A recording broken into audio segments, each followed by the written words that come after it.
الله وبركاته. الحمد لله رب العالمين، والصلاة والسلام على أشرف المرسلين سيدنا ونبينا محمد بن عبد الله رسول الأمين وعلى آله وصحبه أجمعين. أما بعد.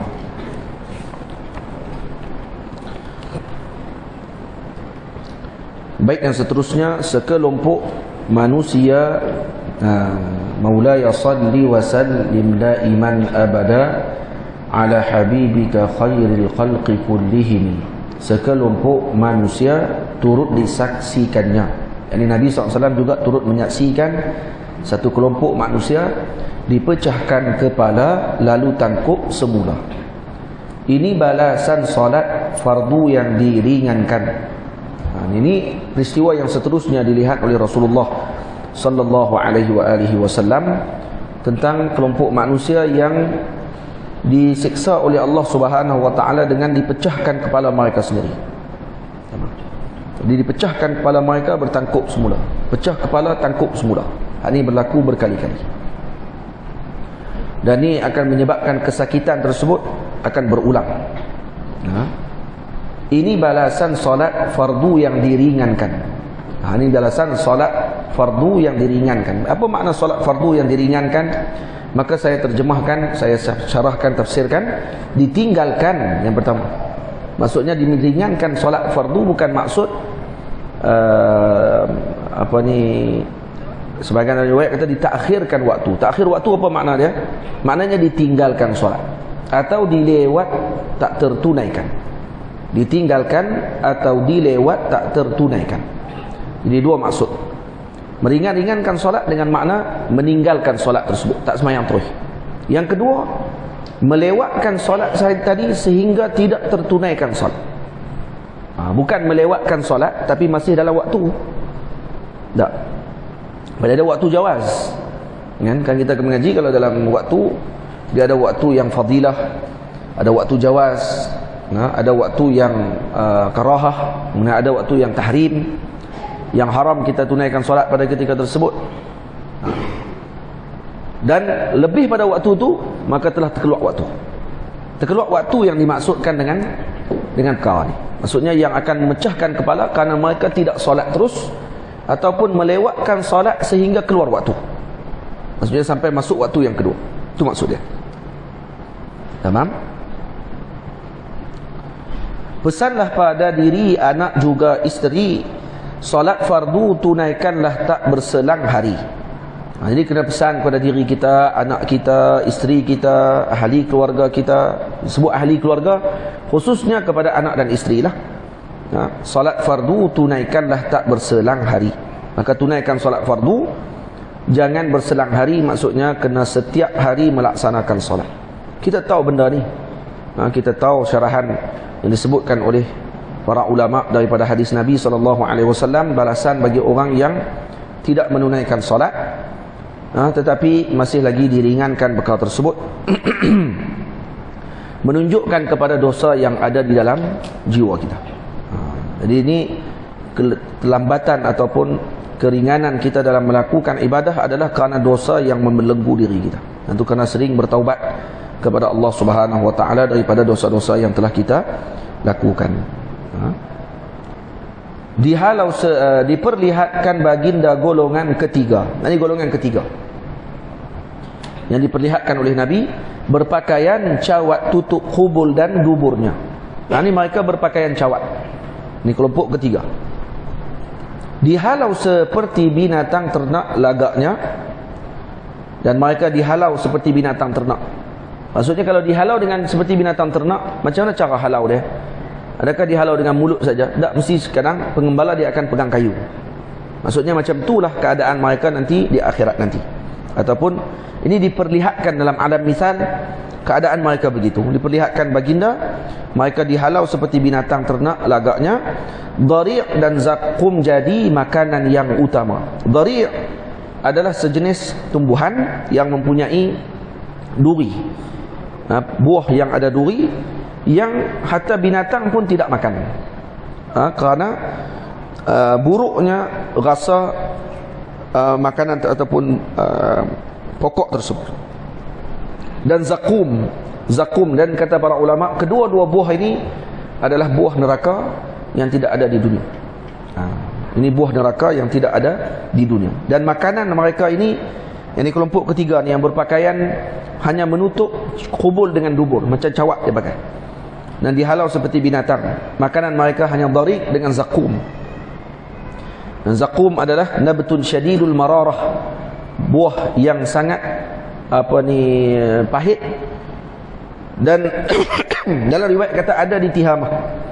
Nah, buah ni ada di Tihamah. Tapi di neraka ini lebih berat dan juga lebih buruk rasanya. Dharik dan zakum jadi makanan yang utama. Itulah golongan yang tak tunaikan zakatnya, tak peduli fakir miskin dan papa kedana. Ni siapa golongan mana yang pakai cawat saja ni, yang tutup kubul dengan dubur ni, yang akan dihalau seperti binatang ternak, yang makan dharik dengan zakum? Ini adalah kelompok yang tidak menunaikan zakat mereka. Ini kena hati-hati. Jadi seorang yang punya lebihan harta, yang kena tengok dengan syaratnya. Cukup haul, cukup nisabnya, dan kemudian dengan barang yang dibenarkan ataupun yang diminta oleh syarak untuk keluarkan zakat, maka hendaklah kita melaksanakan tanggungjawab tersebut. Ingatlah hartamu bukan milikmu sahaja, padanya hak yang perlu kau tunaikan segera. Yang maksud saya tunaikan segera bukan maksudnya dikeluarkan walaupun tidak cukup nisab. Kita maksudkan sini kalau cukup nisabnya, dan mempercepatkan zakat dikeluarkan sebelum haul. Ini berlaku perbincangan di kalangan ulama, dan sebagian ulama mengharuskan perkara tersebut. Baginda melalui kelompok seterusnya, pada mereka daging lazat dan busuk noda. Nabi lalu satu kelompok lagi di kalangan manusia yang Nabi melihat, baginda Rasul SAW melihat kelompok yang mana terdapat padanya daging yang elok dan daging yang busuk. Ini saya sebut sini, baginda melalui kelompok seterusnya. Ini kelompok keempat.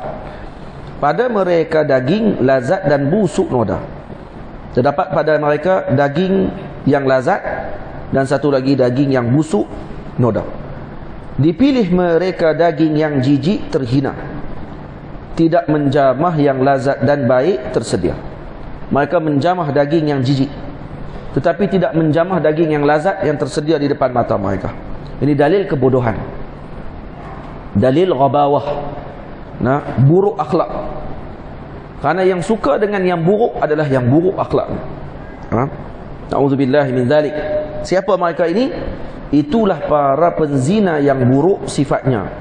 Punya isteri yang halal masih gila, punya isteri yang halal masih gila betina. Ada isteri halal tapi gila betina lagi. Jadi sebab tu dalam riwayat disebut ini adalah lelaki yang mana halal. Lelaki yang mana mempunyai isteri yang halal. Fayati imra'atan khabithatan fayabitu 'indaha hatta yusbiha. Dia datang bertemu dengan perempuan yang buruk akhlaknya. Maka terjemahan saya kepada perempuan yang buruk akhlak ni dengan bahasa Melayu kita dengan betina. Sebut betina saja biasanya akan guna dengan bahasa yang tidak elok kalau kepada manusia. Kalau binatang betina tak apa. Tapi kalau orang sebut kepada orang perempuan, sebut orang perempuan betina. Ini wahai kaum-kaum betina, mana boleh sebut itu? Tak kena bahasa. Lebih ceramah kan. Jantan-jantan dan betina-betina semua. Oh gila lah. Ini orang tak ada akhlak kalau bercakap depan orang ramai. Tamam. Sebab kita makruf dalam penggunaan bahasa kita, sebut jantan, sebut betina biasanya kepada maksud yang tidak elok. Kalau binatang tak apa, sebab dia samakan dia macam binatang. Itu yang pertama. Yang kedua, untuk menunjukkan kepada akhlak yang tidak baik kepada individu tersebut, maka digunakan betina. Kalau disebut jalang di belakang, betina jalang, itu sebagai takkid kepada betina tu. Itu je, sebagai penguat kepada sifat dia. Sebut betina saja sudah mencukupi untuk kata tak elok. Sebab tu saya sebut sini, punya isteri yang halal masih gila betina. Faham dah? Yang ni betina jalang. Maksudnya suka kepada perzinaan. Ini dalam hadis Nabi kata, seorang lelaki yang ada isteri yang halal, tetapi dia mendatangi perempuan ataupun betina, fayabitu indaha hatta yusbiha, tidur dengan perempuan tersebut sampai subuh. Kemudian seorang lagi pula, wal mar'atu taqumu min 'indi zawjiha halalan tayyiba fata'ti rajulan qabisa fatabitu ma'ahu hatta tusbiha. Dan seorang lagi perempuan yang mana mempunyai suami yang baik, suami yang halal, tetapi dia mendatangi seorang lelaki yang haram baginya, yang jantan tersebut, kemudian dia tidur dengan jantan tersebut sehingga pagi. Maka ni kedua kelompok ini adalah kelompok yang dicela oleh Allah Subhanahu wa taala kalau tidak bertaubat. Dan kerana dosa zina adalah dosa yang berkait dengan hak Allah Subhanahu wa taala, kena bertaubat dengan taubat nasuha. Batu zina, kalau lelaki yang muhsan, orang yang dah berkahwin, kalau masih berzina, maka hukumannya berat kalau dalam hukum hudud, iaitu direjam sampai mati. Kenapa? Begitu juga hukum liwat, kata sebahagian ulama, hukumnya adalah melihat balik kepada sebahagian pandangan ulama, kata tak juga direjam sampai mati. Ada sebahagian pandangan ulama. Sebahagian lagi pandangan ulama dalam mazhab Syafi'i, hukuman kepada si peliwat dilempar daripada bangunan yang tinggi. Dilempar daripada bangunan yang tinggi, duduk atas bangunan, tolak bagi jatuh. Itu hukuman dalam sebahagian pandangan dalam mazhab kita Syafi'i. Satu lagi pandangan sebut dihempak dengan dinding yang berat, dinding konkrit tu, tolak atas dia. Seperti mana kaum Nabi Lut alaihissalam. Kaum Nabi Lut dihukum sedemikian. Kenapa? Kenapa dihukum dengan bunuh? Last sekali, mencuri, potong tangan. Nah, kalau berzina, kalau muhsan yang dah kahwin, dihukum bunuh, maksudnya direjam sampai mati. Karena tidak ada ubat. Tak ada ubat. Dia tak ada ubat. Syekh Yusri hafizahullah, Maulana Syekh Yusri hafizahullah ta'ala, guru kami menyebut, kerana penyakit-penyakit yang mana Allah Ta'ala jatuhkan hukuman bunuh ni, biasanya penyakit yang tidak ada ubat. Penyakit sebenarnya. Dia suka cari perempuan lain sudah ada isteri. Betul, Islam anjurkan kahwin 4. Tapi ada orang yang cukup, tak 4 pun tak cukup. Kalau 4 dia nak hak 5, dia akan zina juga lepas tu. Auzubillah. Tamam.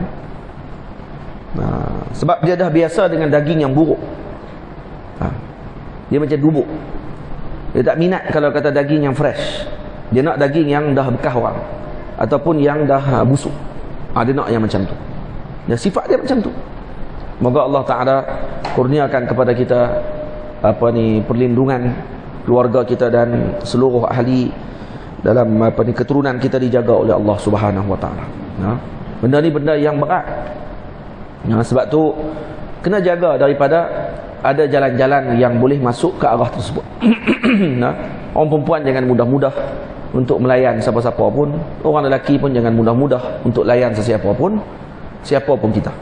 Serban ni kalau 4 kati atas kepala pun, kadang-kadang ujian dia berbeza-beza. Ada orang yang ujian dia dengan duit, ada orang ada ujian dia kalah dengan perempuan. Yang ni yang kena hati-hati. Moga-moga Allah Ta'ala lindung kita daripada perkara tersebut. Isteri pula kalau tengok suami ni nampak merla, nampak teruk dah tu, bagilah izin, suruh dia kahwin lain, kahwin 4. Ada 3 lagi kosong.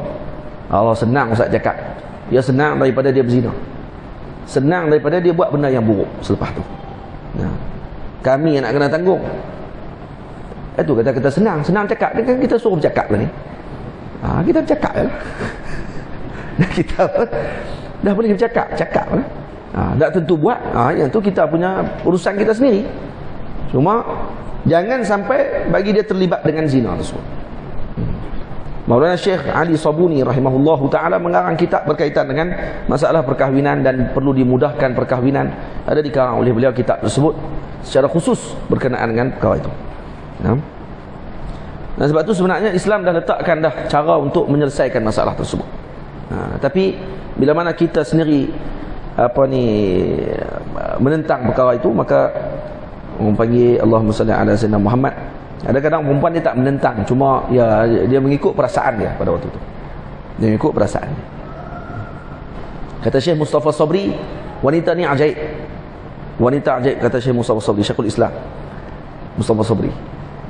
Dia kata dia cukup marah kalau laki dia kahwin 4. Walaupun laki dia sebenarnya dia haram tak sayang pun. Dia tak layan pun laki dia. Dia tengok muka laki dia pun dia meluat. Tapi bila laki dia nak kahwin seorang lagi, dia akan bangun seperti mana Garuda. Nah. Dia akan marah sungguh-sungguh ketika mana laki dia tadi nak kahwin seorang lagi. Padahal dia memang tak sayang pun kat laki dia. Jadi kenapa dia buat macam tu? Kerana yang dilebihkan pada waktu tersebut adalah perasaan dia. Nah, dia lebihkan perasaan dia pada ketika tersebut. So saya kan kata semua suami kita suruh kahwin 4. Tak. Saya maksudkan sini kalau tengok suami tu jenis merla. Ada kan jenis tu. Pantang tengok orang perempuan dia, Allah dia menggedik tu. Lepas tu orang lelaki pun kenalah jaga. Tak payahlah dalam Facebook wajah nak tulis kahwin dua. Tu nampak pulun orang panggil. Faham tak? Asyik-asyik tiap hari nak buat lawak apa mesti kena poligami. Asyik kahwin dua. Kita kalau kata sebenarnya innal kalama la fil fuadi wa innama ju'ila al-lisanu 'ala al-fuadi dalila. Sungguhnya lisan kita ni adalah pancaran kepada apa yang berada dalam jiwa kita. Innal kalama la fil fuadi wa innama ju'ila al-lisanu 'ala al-fuadi dalila. Dijadikan lidah kita ni sebagai dalil kepada apa yang ada dalam hati kita. Kalau asyik tu cakap poligami je tiap hari, kalau ceramah ni lawak dia poligami je. Hak tu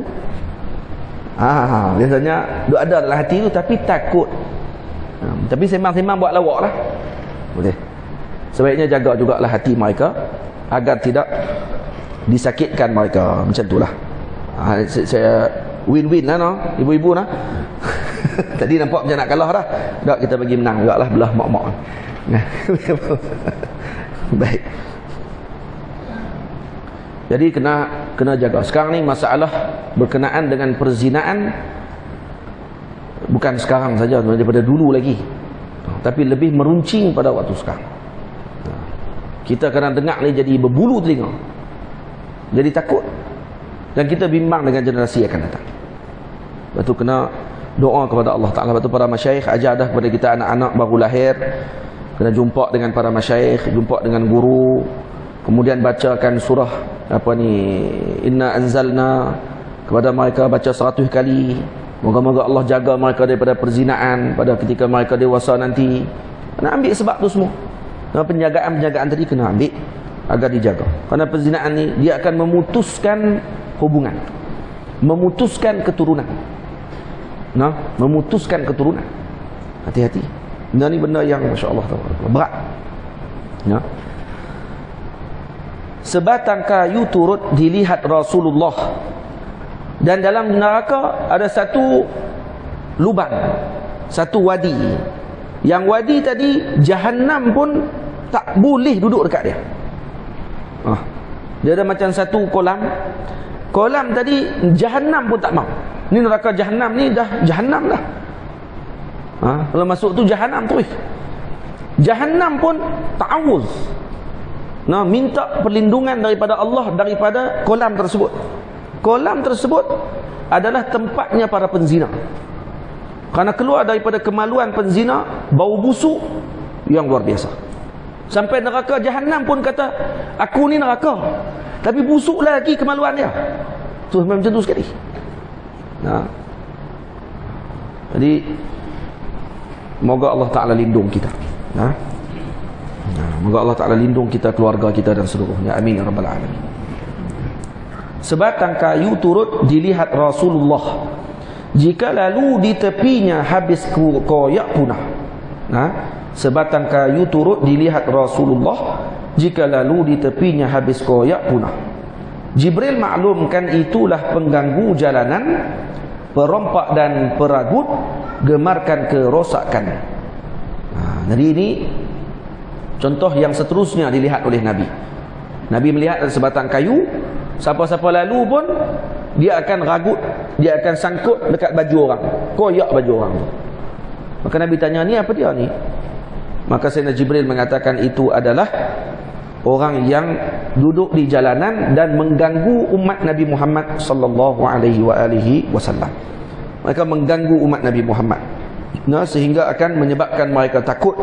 Orang yang menakutkan umat Nabi Muhammad sallallahu alaihi wasallam, maka Allah Subhanahu wa taala akan menurunkan balak kepada mereka. Ini contoh kepada orang yang menjadi perompak jalanan, peragut, duduk di tak ada kerja apa ni. Ni kenapa ni? Ni kerana tidak yakin dengan rezeki Allah Ta'ala. Yang jadi peragut, yang jadi apa semua ni kerana tak yakin dengan rezeki Allah. Kalau dia yakin dengan rezeki Allah, dia tak akan buat macam ni. Tapi kalau tuan-tuan baca dalam kitab Imam Abdul Wahab Sya'rani, ada benda ajaib dalam kitab dia. Dia sebut tentang akhlak pencuri pada zaman dulu. Ada akhlak pencuri pada zaman dulu. Pencuri zaman dulu pun ada akhlak. Dan mereka nak keluar pun kena semayang 2 rakaat dulu.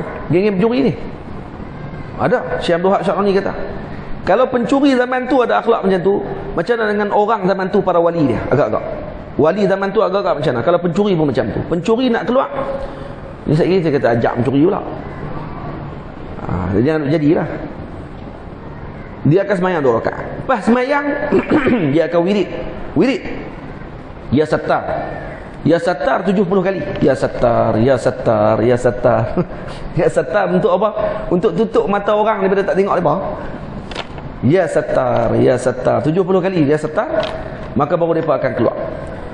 Dan bila masuk dalam rumah pula, mereka akan pilih rumah yang mereka pernah makan di rumah tu, jamu makan mereka, mereka tak akan masuk rumah orang yang pernah mereka makan. Kenapa? Kerana dia dikira pengkhianat. Weh, curi pun tak ada khianat no? Kalau mereka ni pernah pi rumah orang ni, pernah jamu makan, buat kenduri, saya pernah pergi makan rumah tu, dia tak akan masuk rumah tu.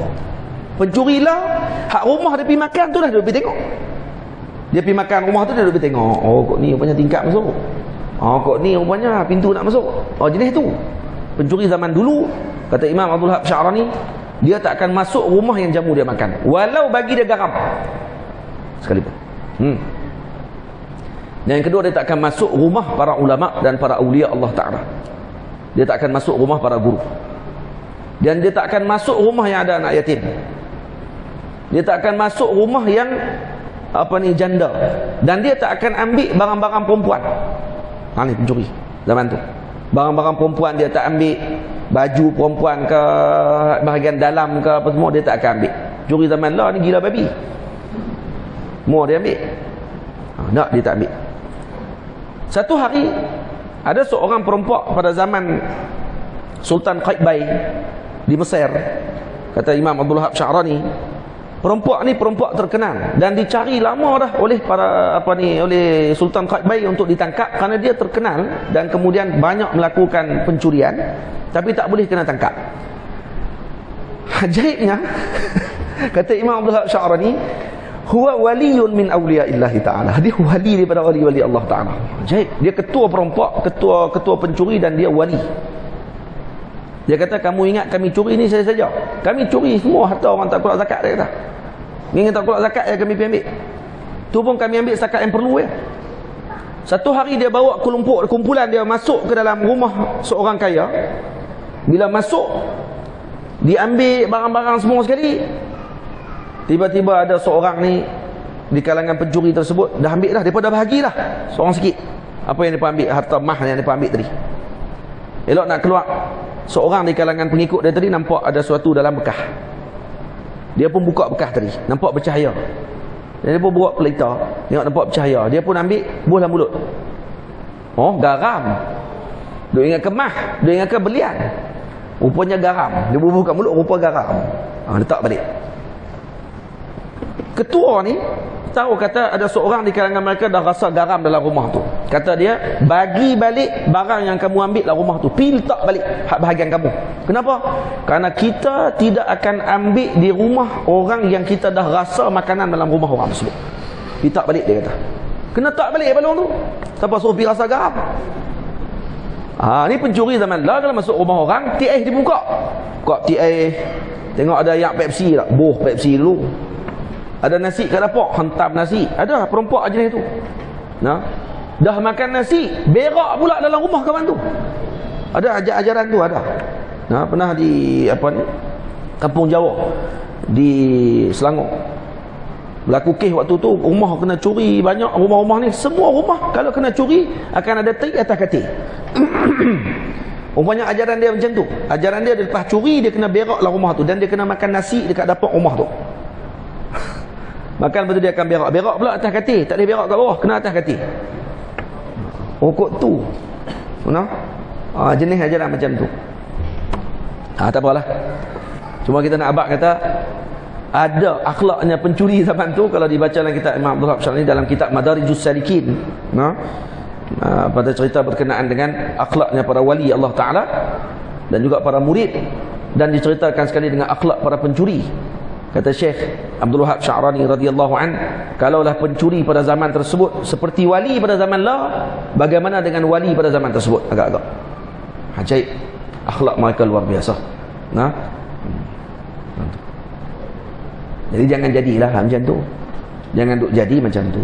Ni orang-orang ni nanti dia akan jadi macam sebatang kayu. Kenapa disamakan dengan sebatang kayu? Karena mereka macam tidak ada perasaan.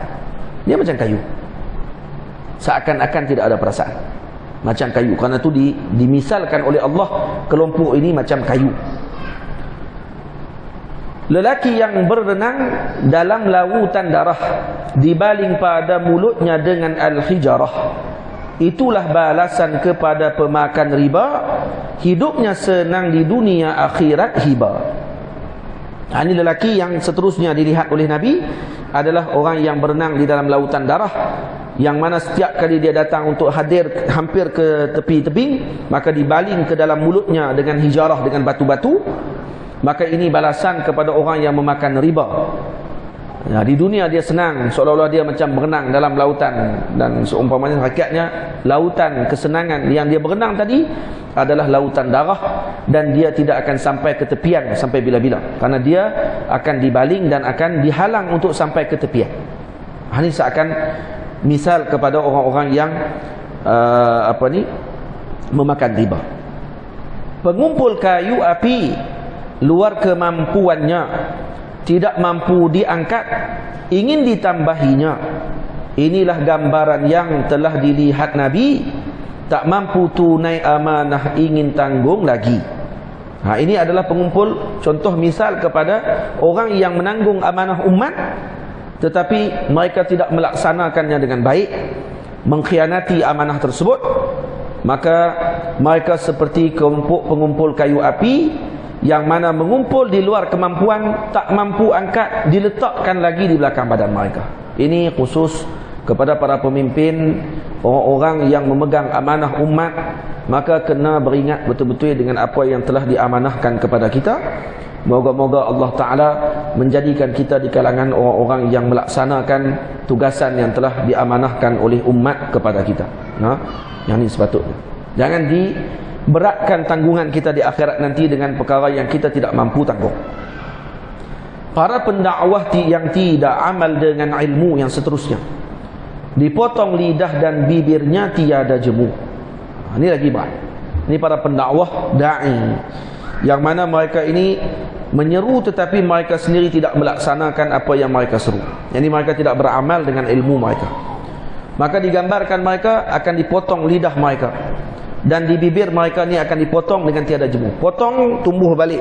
Potong lagi, tumbuh balik. Ni, bukan lidah saja, bibir-bibir sekali dipotong. Baginda melalui kelompok yang disiksa, dirobek muka dan dada dengan sikat gangsa. Ini kelompok seterusnya. Baginda melihat satu kaum yang mana mereka disikat dengan sikat gangsa. Dada dengan muka mereka dirobek dengan sikat gangsa. Ingatlah saudara yang kucintai semua, maruah orang hendaklah kita sama jaga. Maruah orang hendak kita jaga. Ni orang yang dirobek muka dengan dadanya dengan sikat gangsa ni adalah orang yang tidak menjaga maruah orang lain. Tak jaga maruah orang. Suka menyebarkan aib orang lain. Ni jaga. Sebab tu kata Nabi, man satara mu'minan satarahullahu yaumal qiyamah. Siapa yang menutup aib seorang mukmin, maka Allah akan menutup aibnya di hari akhirat nanti. Dengarlah pesan ini buat kita semua. Jika ingin bicara, fikirkan akibatnya. Jangan seperti sapi yang dilihat baginda ingin kembali masuk lubang kecil tak guna. Ini seterusnya. Nabi melihat seekor sapi nak masuk balik ke dalam lubang kecil. Dia keluar, dia nak masuk balik dalam lubang tu, tak boleh masuk dah. Ini gambaran kepada orang yang bercakap tak fikir. Ini orang Melayu kata terlajak perahu boleh diundur, terlajak kata tiada berguna. Betul tak? Al-masal la yataghayyar. Nah, al-masal la yataghayyar. Telajak perahu boleh diundur. Telajak kata rosak binasa. Rosak binasa. Jangan tukar tak berguna pula, tak boleh. Alang-alang menyeluk pekasam biar sampai ke pangkal lengan. Ada udang di sebalik batu. Itu jangan duk tukar. Orang Melayu kita suka tukar. Ada udang di sebalik mi. Ada sebelah udang di sebalik Maggi. Ada udang sebalik Indomie. Semua tukar habis. Nah. Alang-alang menyeluk pekasam biar sampai ke pangkal lengan. Alang-alang menyeluk pekasam biar sampai ke ketiak. Ketiak terus. Oh, kok mana ada tukar masal ni? Dalam kaedah Arab, para ulama sebut al-masal la yataghayyar. Masal tidak boleh diubah. As-sayf dayya'at al-laban. Itu katanya. Tasma'u 'anil mu'aidi tasma'a 'anil mu'aidi khairun min an tarah. Itu kena baca tu. Ahlu Makkah adra bi syi'abiha. Mana sebut macam tu? Contohnya orang bawa kita pergi jalan. Kita tanya kat dia nak pergi ke Aman Sentral macam mana? Dia pun bagi tahu jalan hak hampir, hak dekat. Kita kata tak ni, Waze tunjuk kau ni. Tak, dia kata pergi kau ni lagi dekat. Pergi tengok sampai dekat sungguh. Lebih cepat daripada apa yang ditunjuk dalam Waze. Contoh. Maka kita kata apa kat dia? Ahlu Makkah adra bi syi'abiha. Orang Mekah lebih tahu jalan dia. Jangan sebut ahlu al-ustar adra bi syi'abiha. Orang al-ustar lebih tahu jalan dia. Jangan tukar masal. Satu masal. Walaupun dia al-ustar, kena guna ahlu Makkah adra bi syi'abiha. Itu jadi masal. Kaedah Arab sebut apa? Al-masal la yataghayyar. Masal jangan diubah. Orang Melayu kita sebab tak tahu kaedah tu, ubah habis semua sampai orang tak tahu mana satu apa ni betul, mana satu tak betul. Itu kena pertahan benda-benda macam tu, kena pertahankan. Kalau tidak nanti rosak bahasa kita. Jangan tukar lagi, jangan duk guna lagi. Ada udang sebalik mi. Gajah di seberang jalan, gajah di seberang nampak, nyamuk di depan mata. Nyamuk di seberang nampak, gajah di depan mata tak nampak. Macam wuduh pun. Ada kena baca banyak buku bahasa. Saya pesan kepada ibu ayah semua atau kita sekalipun, dan kepada anak-anak santri, untuk kita selalu melazimi bahasa Melayu kita. Kena baca buku-buku orang tua-tua dulu. Pantun-pantun mereka kena baca untuk kembalikan semula jati diri orang Melayu. Kerana bahasa adalah penentu kepada jati diri seorang tersebut. Lepas tu saya suka karang syair untuk kembalikan balik bahasa tersebut. Moga-moga lah walaupun bahasa kita tak nak sedap mana, bukanlah macam Samad Said, tapi sekurang-kurangnya nak balik semula kepada bahasa Melayu kita yang indah. Bahasa Melayu kita ni ada nilai dia. Jangan dirosakkan dengan apa ni, bahasa-bahasa yang ada pada waktu sekarang ni. Kerana tu menyebabkan akhlak jadi buruk, kerana bahasa tidak dijaga dengan baik. Bahasa ni penting. Para ulama Arab mengaji bahasa seperti mengaji agama. Sayyidina Umar pukul anaknya kerana lahan dalam nahwu. Baca tak betul, tibai dengan kayu. Kenapa? Kerana menganggap seperti agama. Budak tak semayang tibai, kita tak heran. Kenapa? Kerana ni memang disuruhlah agama. Tak, Sayyidina Umar pukul kerana lahan dalam lurah. Dalam lurah. Orang tak kira lah anak cakap lurah tak betul pun dia tak kisah. Sebab tu kena ambil perhatian benda tersebut.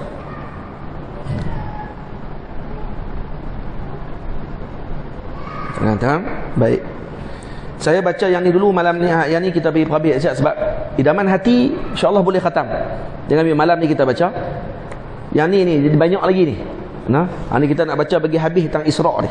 Jangan seperti sapi yang dilihat baginda ingin kembali masuk lubang kecil tak guna. Jadi orang yang bercakap tak fikir ni, dia macam lembu. Maksudnya bodoh. Lepas tu digambarkan dia seperti sapi, seperti lembu. Dalam perjalanan baginda juga disapa, kiri kanannya namun berpalingnya tiada. Nabi di dalam perjalanan juga disapa kiri dan kanan.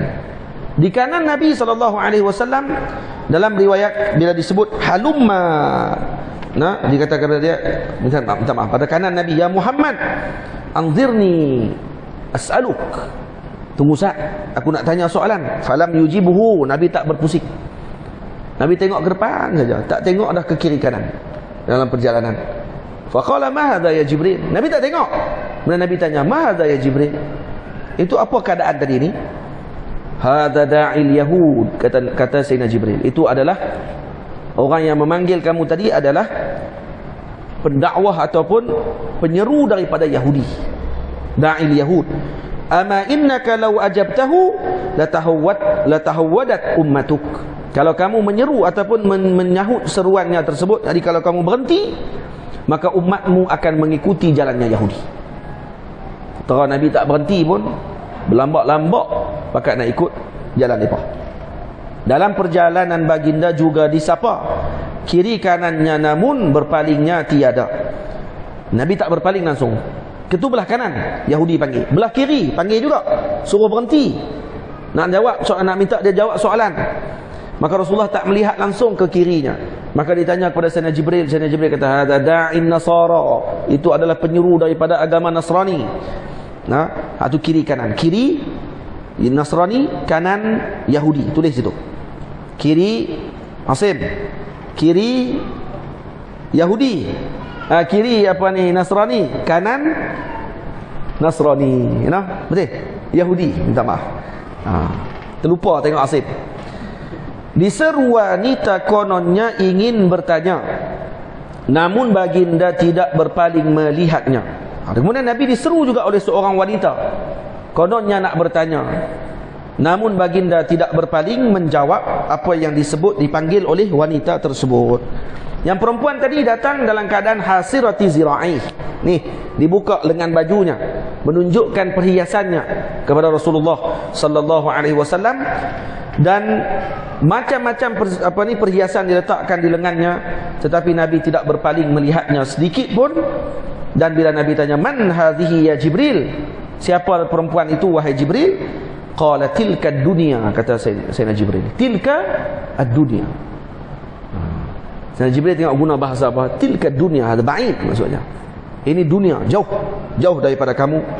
Nah, lau ama innaka lau ajabtaha lakhtarati ummatuka ad-dunya 'ala al-akhirah. Kalau kamu menyahut seruannya, maka umatmu akan memilih dunia daripada akhirat. Cuba tengok tuan-tuan, bu ayah semua, apa yang ditunjuk oleh Nabi sallallahu alaihi wasallam kepada kita. Nabi tak berpaling langsung dalam perjalanannya kepada Allah. Karena itu kata para ulama sufi, al-multafitu la yasil. Orang yang banyak berpaling tak akan sampai ke hadratillah. Al-multafit la yasil. Kalau digunakan kepada penuntut ilmu, maka mereka akan berjaya. Al-multafit la yasil. Orang yang banyak berpaling kiri dan kanan, dia tak akan sampai. Penuntut ilmu banyak paling kiri dan kanan, suka pujian orang, suka nak masyhur awal, maka ketika tersebut dia tidak akan sampai kepada tempat yang sepatutnya. Tamam? Jadi kalau kita banyak berpaling, maka kita tidak akan sampai.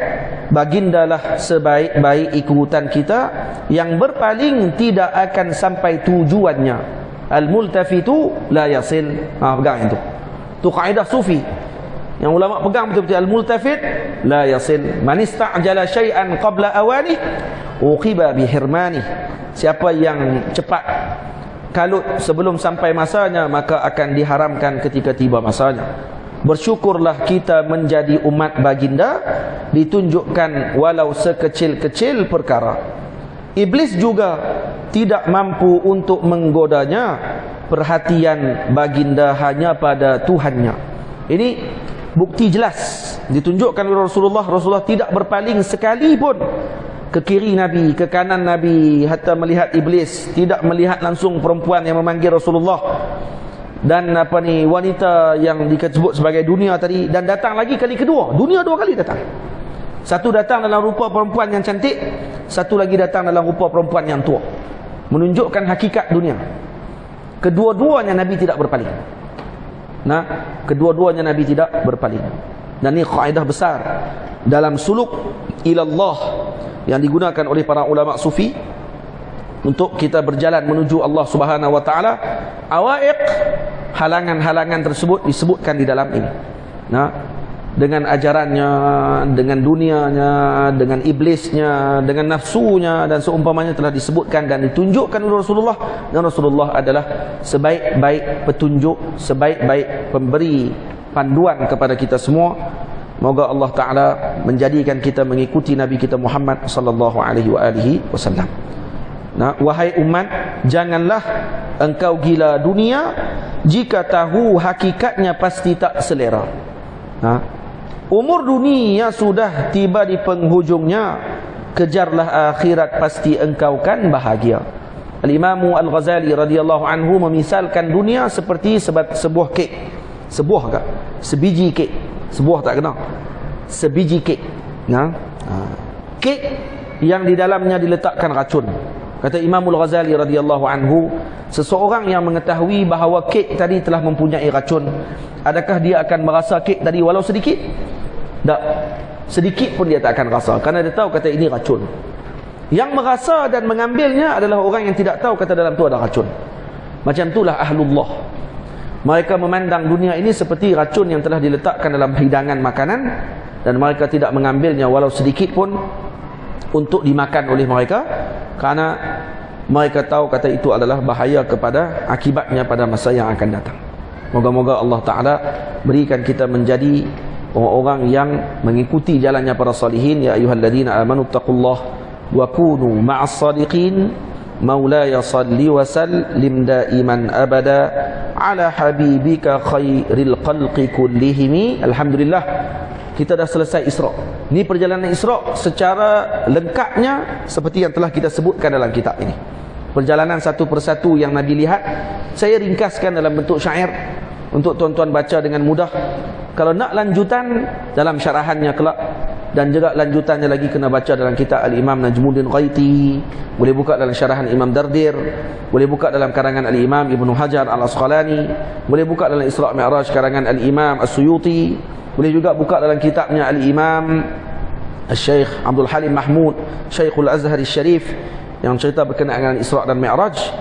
Dan beliau, Imam Syekh Abdul Halim Mahmud, pernah memberikan ucapan tentang Isra' dan Mi'raj selama lebih kurang, kata dia, 15 minit.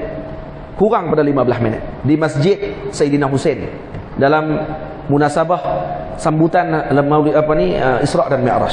Dijemput Syekhul Azhar bersama dalam majlis, tapi ramai kata beliau ulama yang hadir. Maka dia diminta untuk bercakap. Jadi saya pun naik, kata beliau, dan bercakap dengan ringkas perkara yang berkaitan dengan Isra' dan Mi'raj. Setelah selesai 15 minit saya bercakap lebih kurang, kata dia, saya pun turun. Lepas turun, datanglah permintaan daripada para ulama, para muridin, minta untuk beliau syarahkan kembali apa yang beliau telah cakap selama 15 minit dalam majlis tersebut.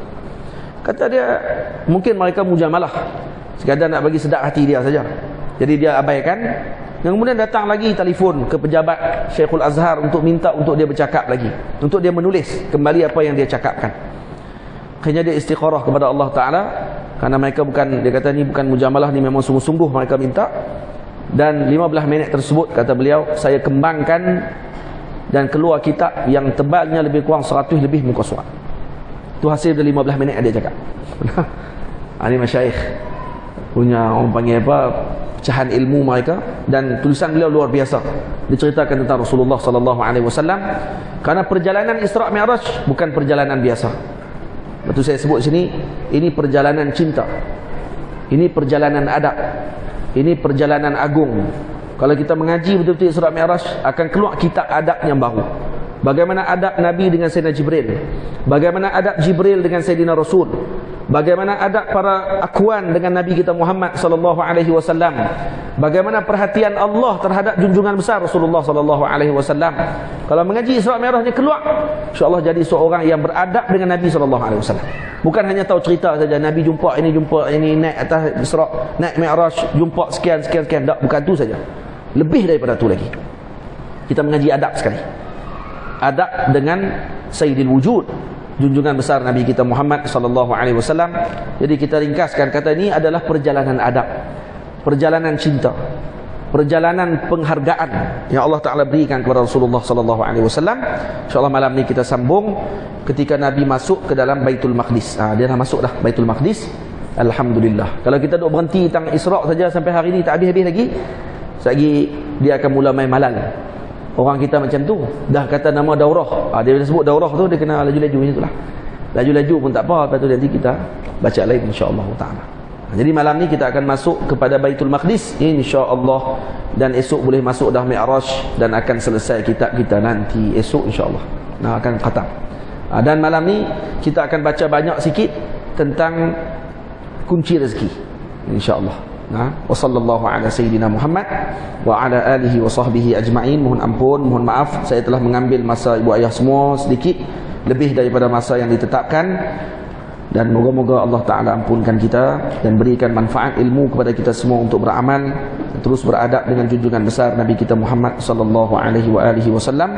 Wa sallallahu ala sayyidina Muhammad wa ala alihi wa sahbihi ajma'in. Walhamdulillahi rabbil alamin. Assalamualaikum warahmatullahi wabarakatuh.